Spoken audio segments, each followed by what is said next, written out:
Hello friends, मैं मनोज माथुर। आज हम लेसन नंबर 6 बंगाल शैली के बारे में पढ़ेंगे। बंगाल शैली, जैसे मैं आपको बता दूं कि बंगाल शैली क्या थी, तो सबसे पहले ये कि हम आज लेसन नंबर 6 पढ़ रहे हैं, स्टार्ट कर रहे हैं। 12th चित्रकला का लेसन नंबर 6 बंगाल शैली। तो बंगाल शैली के बारे में बताना चाह रहा हूं आपको।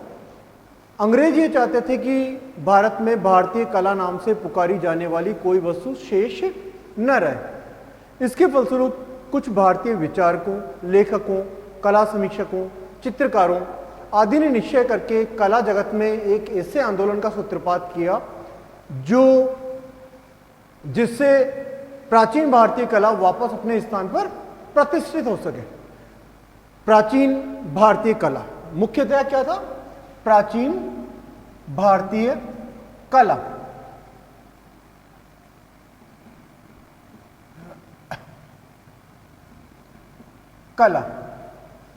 प्राचीन भारतीय कला यानी अंग्रेजों ने आने के पश्चात यूरोपीय शैली का प्रचार प्रसार प्रारंभ कर दिया। भारत में कुछ कला विद्यालय, जैसे हमने पिछले वीडियो में आपने अंग्रेजी शिक्षा पद्धति के प्रचार में हमने पढ़ा था कि भारत में यूरोपीय पद्धति से चित्रकारों को कला की शिक्षा दी जाने लगी थी, जिसके फलस्वरूप 1850 में सर्वप्रथम मद्रास में कला विद्यालय खोला गया। फिर 1854 में कलकत्ता और 1857 में मुंबई और लाहौर में कला विद्यालय खोले गए थे। तो अंग्रेज ये चाहते थे कि भारत में भारतीय कला नाम से पुकारी जाने वाली कोई वस्तु शेष न रहे। इसके फलस्वरूप कुछ भारतीय विचारकों, लेखकों, कला समीक्षकों आदि ने निश्चय करके कला जगत में एक ऐसे आंदोलन का सूत्रपात किया जिससे प्राचीन भारतीय कला यानी प्राचीन भारतीय कला वापस अपने स्थान पर प्रतिष्ठित हो सके। और ये प्राचीन भारतीय कला क्या थी? प्राचीन भारतीय कला यानी भारत की गौरवमयी चित्रकला। जैसे हम भारतीय प्राचीन कला के बारे में कि जैसे एलोरा की गुफाएं, एलिफेंटा की गुफाएं, राजस्थानी चित्रकला, मुगल चित्रकला, पहाड़ी चित्रकला, ये क्या है? भारत की प्राचीन गौरवमयी कला थी।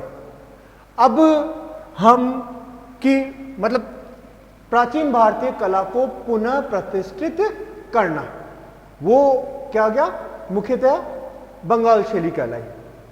मतलब फिर जैसे हम आगे पढ़ते हैं कि 1884 ईस्वी में भारतीय राष्ट्रीय कांग्रेस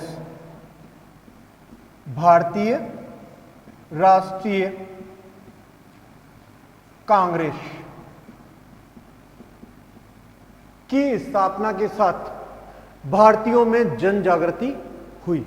भारतीयों में क्या हो गई? जागृति उत्पन्न हो गई। 1884 में जब भारतीय राष्ट्रीय कांग्रेस की स्थापना हुई तो भारतीयों में जागृति उत्पन्न हुई, और इस जागृति को फैलाने में मुख्यतः ई.बी. हैवेल का भी महत्वपूर्ण योगदान था। ई.बी. हैवेल, मैं आपको ई.बी. हैवेल के बारे में बता दूं कि ई.बी. हैवेल ऐसे एक कला समीक्षक थे जो 1884 में भारत में आए। मतलब भारत में मद्रास कला विद्यालय के प्राचार्य बनकर भारत आए थे। मद्रास कला विद्यालय के प्राचार्य बनकर भारत में आए थे। तो 1884 में भारतीय राष्ट्रीय कांग्रेस की स्थापना के साथ ही भारतीयों में जनजागृति उत्पन्न हुई, और इस जनजागृति का प्रचार करने में ई.बी. हैवेल का भी महत्वपूर्ण योगदान था। ई.बी. हैवेल क्या थे? एक अंग्रेज कला समीक्षक थे जिन्होंने भारतीय कला की काफी प्रशंसा की। और जब भारतीयों ने यह सोचा कि ई.बी. हैवेल एक अंग्रेज होते हुए भी भारतीय कला के प्रशंसक हैं, तो जो चित्रकार थे उन्होंने ये सोचा कि हम यूरोपीय पद्धति का प्रचार प्रसार क्यों कर रहे हैं, हमें अपनी भारतीय कला से प्रेम होना चाहिए और हम अपने हमें भारतीय कला का ही प्रचार प्रसार करना चाहिए या भारतीय कला का ही अध्ययन करना चाहिए। तो ईबी हैवेल ने भी इसमें महत्वपूर्ण योगदान दिया। इसी समय 1884 में ईबी हैवेल मद्रास कला विद्यालय के प्राचार्य बनकर भारत में आए और उन्होंने भारतीय कलाकारों का ध्यान भारतीय कला की ओर आकर्षित किया। क्या? भारतीय कलाकारों का ध्यान भारतीय कला की ओर आकर्षित किया। और उनका एक कोटेशन है कि यूरोपीय कलाएं तो सांसारिक वस्तुओं का ज्ञान कराती है। यूरोपीय कलाएं तो सांसारिक वस्तुओं का ज्ञान कराती है, जबकि भारतीय कला सर्वव्यापी, अमर एवं अपार है। उनका क्या कहना था? मतलब ईबी हैवेल 1884 में मद्रास कला विद्यालय के प्राचार्य बनकर भारत में आए थे और उन्होंने भारतीय चित्रकारों का ध्यान भारतीय कला की ओर प्रदर्शित किया और भारतीय कला की प्रशंसा की। और उन्होंने कहा था, मतलब एक कोटेशन है कि यूरोपीय कलाएं तो, ईबी हैवेल ने कहा था कि यूरोपीय कलाएं तो सांसारिक वस्तुओं का ज्ञान कराती है, जबकि भारतीय कला सर्वव्यापी, अमर, अपार है, अमर एवं अपार है। इसी समय इनकी मुलाकात अवनींद्रनाथ ठाकुर से हुई और अवनींद्रनाथ ठाकुर ने ही बंगाल शैली या ठाकुर शैली का सूत्रपात किया था। अवनींद्रनाथ ठाकुर ने ही बंगाल शैली या ठाकुर शैली का सूत्रपात किया था। अवनींद्रनाथ ठाकुर की कला पर ईरानी, भारतीय या यूं मान सकते हैं कि ईरानी, चीनी, जापानी, राजस्थानी, मुगल,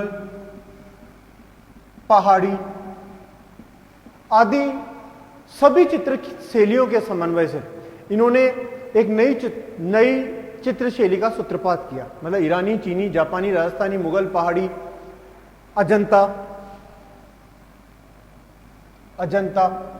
आदि चित्र शैलियों के सूत्रपात से इन्होंने एक नई चित्र शैली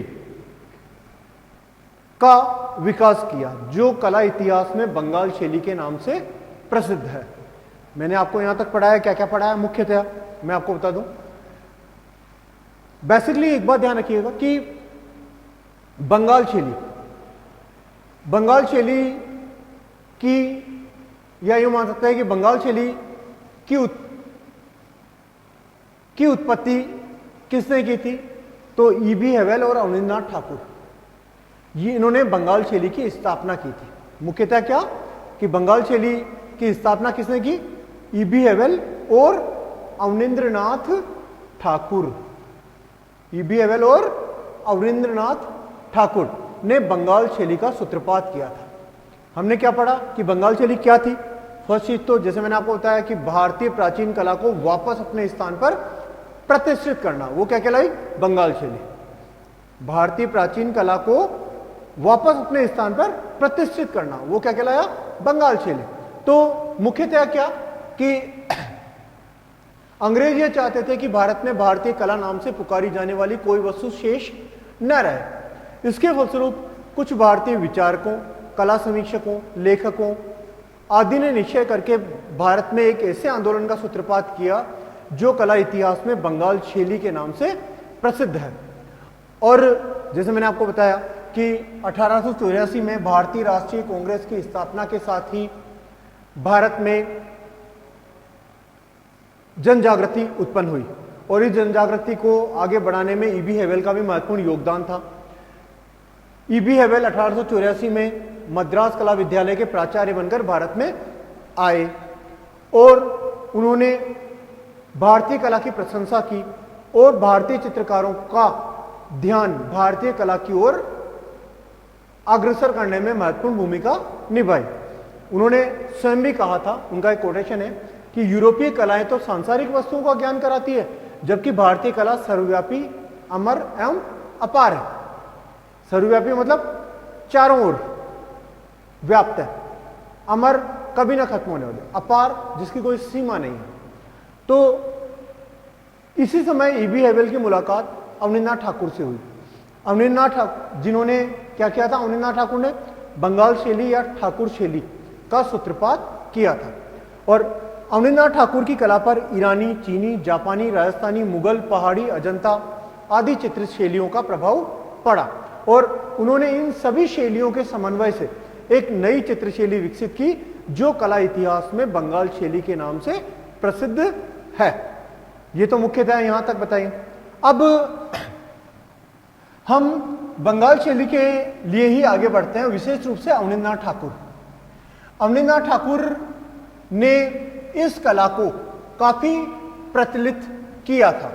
तो अवनींद्रनाथ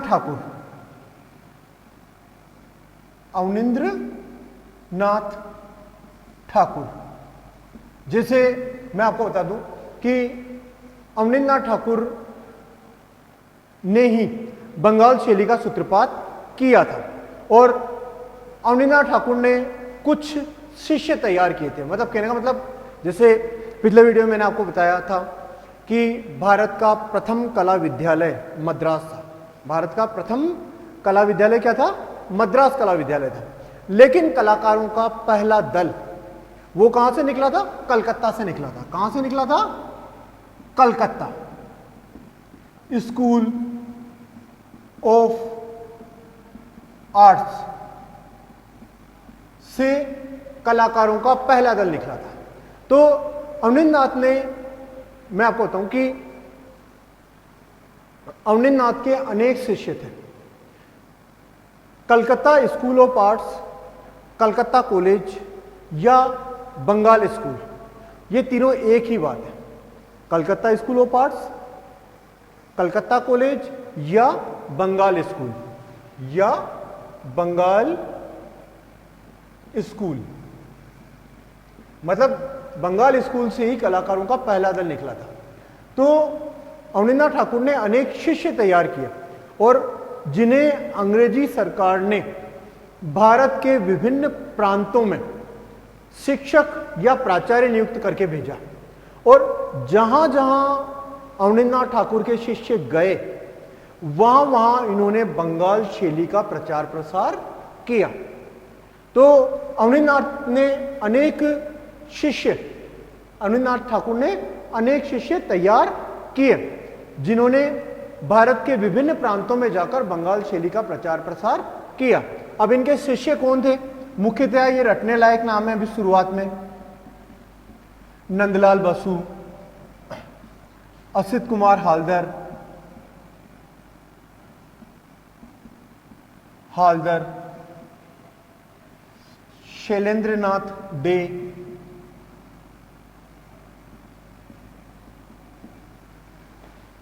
देवी प्रसाद राय चौधरी,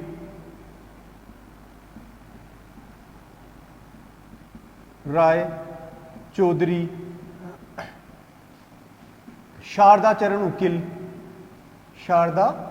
चरण उकील, मतलब ये अवनींद्रनाथ ठाकुर के शिष्य थे जिन्हें अंग्रेजी सरकार ने भारत के विभिन्न प्रांतों में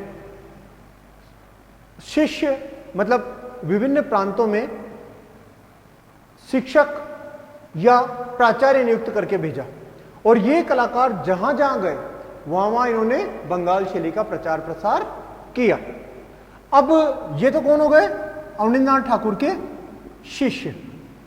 इसके अतिरिक्त कुछ ऐसे भी थे जिन्होंने बंगाल शैली के प्रचार प्रसार में महत्वपूर्ण भूमिका निभाई थी। कुछ ऐसे कलाकार या कला समीक्षक थे जिन्होंने लोगों तक बंगाल शैली का प्रचार प्रसार करने में महत्वपूर्ण भूमिका निभाई थी। अब वो क्या थे? कला समीक्षक या लेखक। कला समीक्षक या लेखकों में कि जिन्होंने जन जन तक बंगाल शैली को पहुंचाया। और बंगाल शैली क्या थी कि एक आंदोलन का रूप ले लिया था जिन्होंने। तो कुछ कला समीक्षक जिन्होंने बंगाल शैली का प्रचार प्रसार किया था उनमें मुख्यतया असित कुमार हालदर, असित कुमार हालदर, ओसी गांगुली, डॉक्टर आनंद कुमार स्वामी, डॉक्टर आनंद कुमार स्वामी, ईबी हैवेल। ईबी हैवेल क्या थे? कला समीक्षक ही थे और मद्रास कला विद्यालय के प्राचार्य बने। बाद में ये कलकत्ता स्कूल ऑफ आर्ट्स के प्राचार्य बने। तो कुछ कला समीक्षक थे जिन्होंने क्या किया था? बंगाल शैली का प्रचार प्रसार किया। कहने का मतलब कि बंगाल शैली के इस आंदोलन के वास्तविक महत्व को प्रदर्शित करने में कुछ कला समीक्षकों ने महत्वपूर्ण भूमिका निभाई।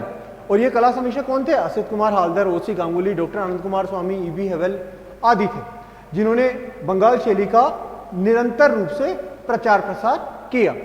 ये तो चीज विशेष रूप से रखने की है कि अवनींद्रनाथ ठाकुर के प्रमुख शिष्यों के नाम बताइए। नंदलाल बसु, असित कुमार हालदर, शैलेंद्रनाथ डे, देवी प्रसाद राय चौधरी, शारदा चरण उकिल, ये क्या थे?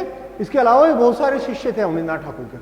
अब मतलब और जैसे मैंने आपको बताया कि बंगाल शैली को या यूं मान सकते हैं कि बंगाल शैली की इस आंदोलन के वास्तविक महत्व व स्वरूप को समझने में कुछ लेखकों एवं कला समीक्षकों ने पर्याप्त व सराहनीय योगदान दिया था, जिनमें असित कुमार हालदर, ओसी गांगुली, डॉक्टर आनंद कुमार स्वामी, ईबी हैवेल आदि प्रमुख थे।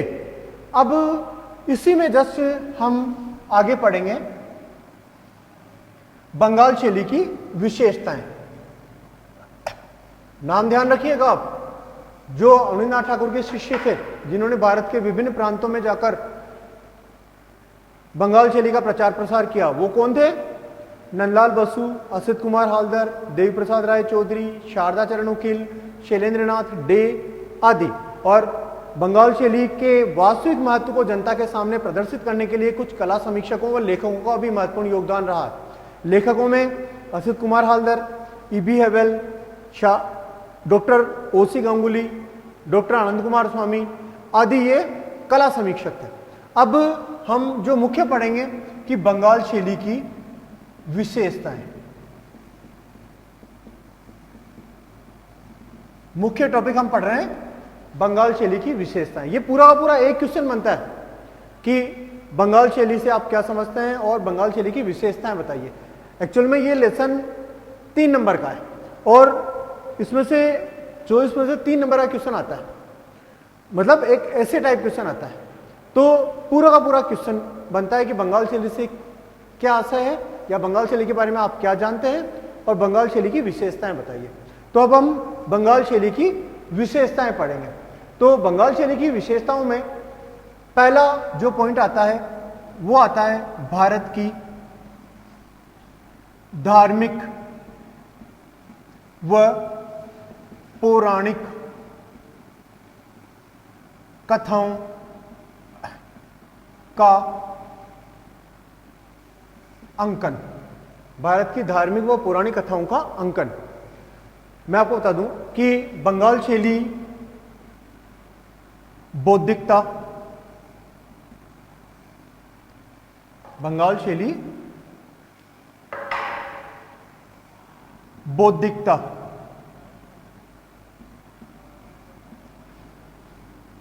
स्वदेश प्रेम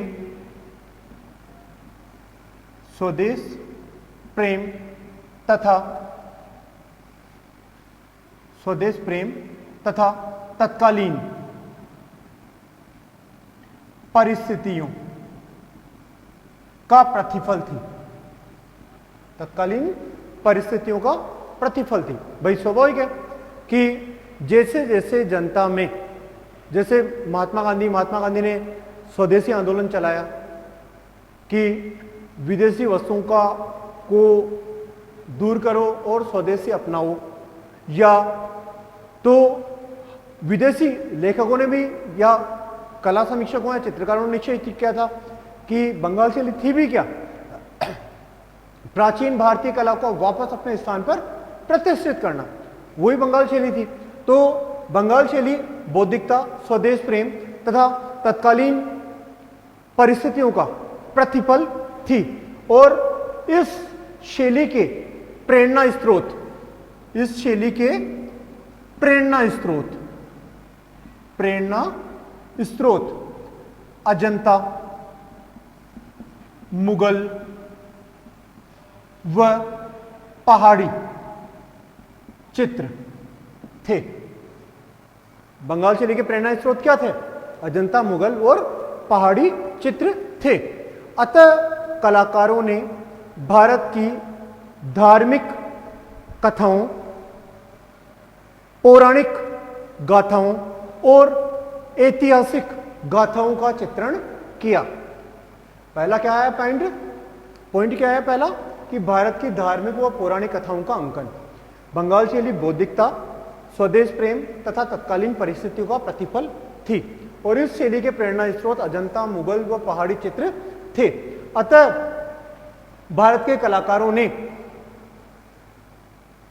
भारत की धार्मिक कथाओं, पौराणिक व ऐतिहासिक गाथाओं का चित्रण किया। मतलब वीरतापूर्ण गाथा, या जो जितने भी भारत की वीर गाथाएं थी, पौराणिक धार्मिक आधारित जो विषय थे, उन पर चित्रों का निर्माण किया गया। इसी संदर्भ में दूसरी विशेषता है रंग योजना, जो कि सबसे महत्वपूर्ण है। बंगाल शैली की सबसे महत्वपूर्ण विशेषता इसकी रंग योजना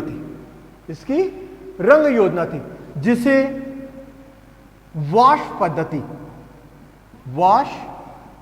पद्धति के नाम से जाना जाता है। अब ये वाश पद्धति, जैसे वाश पद्धति के बारे में अगर पूछा जाए तो वाश पद्धति बंगाल स्कूल की देन है, जिसे आचार्य अवनींद्रनाथ ठाकुर ने विकसित किया था और इसमें उन्होंने भारतीय, चीनी, जापानी आदि कथाओं का अंकन करके भारतीय शैली का विकास किया था। अब वाश पद्धति, मतलब मैंने बताया ना आपको कि वाश पद्धति रंग योजना में, कि बंगाल शैली की सबसे महत्वपूर्ण विशेषता उसकी रंग योजना थी, जिसे वाश पद्धति के नाम से जाना जाता है। वाश पद्धति रंगों में मनोहारी सामंजस्य स्थापित करता है। इसी प्रकार तीसरा, रेखांकन के महत्व को प्रतिष्ठित करना। रेखांकन के महत्व को प्रतिष्ठित करना। बंगाल शैली के कलाकारों ने रेखांकन के महत्व को पुनः प्रतिष्ठित किया और इसे चित्रकारों ने अपनाया। बंगाल शैली के कलाकारों ने क्या किया था? रेखांकन के महत्व को वापस प्रतिष्ठित किया और स्वतंत्र कलाकार खुले वातावरण में जाकर पशुओं, पक्षियों, स्त्री पुरुषों आदि के सजीव रेखांकन बनाने लगे, क्योंकि अजंता चित्रकला वो रेखांकन पर ही है। तो रेखांकन के महत्व को प्रतिष्ठित करना, यानी बंगाल शैली के कलाकारों ने रेखांकन के महत्व को पुनः प्रतिष्ठित किया और स्वतंत्र कलाकार खुले में जाकर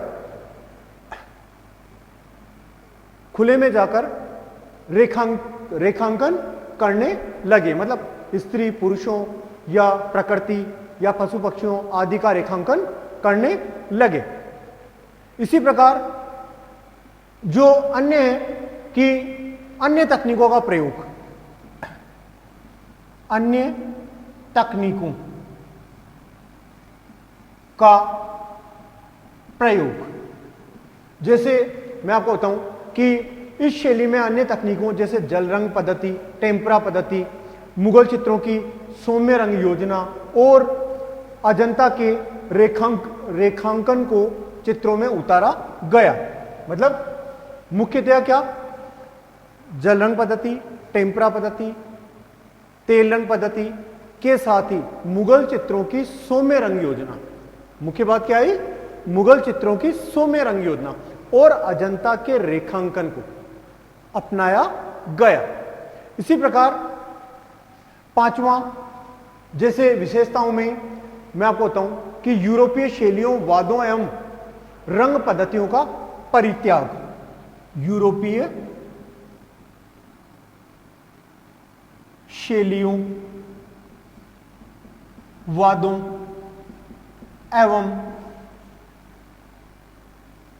एवं रंग पद्धतियों का परित्याग।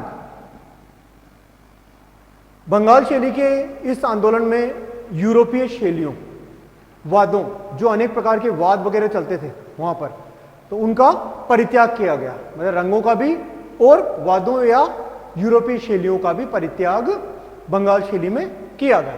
इस प्रकार से ये क्या है, विशेषताएं, बंगाल शैली की विशेषताएं। मतलब मुख्यतः बंगाल शैली के प्रेरणा स्रोत क्या थे, अजंता, मुगल, पहाड़ी चित्र। बंगाल शैली किसने स्थापित की, बंगाल शैली मुख्यतया अवनीनाथ ठाकुर और ईबी हेबल द्वारा स्थापित की गई थी। आज के टॉपिक में हमने बंगाल शैली के बारे में विस्तृत रूप से पढ़ा।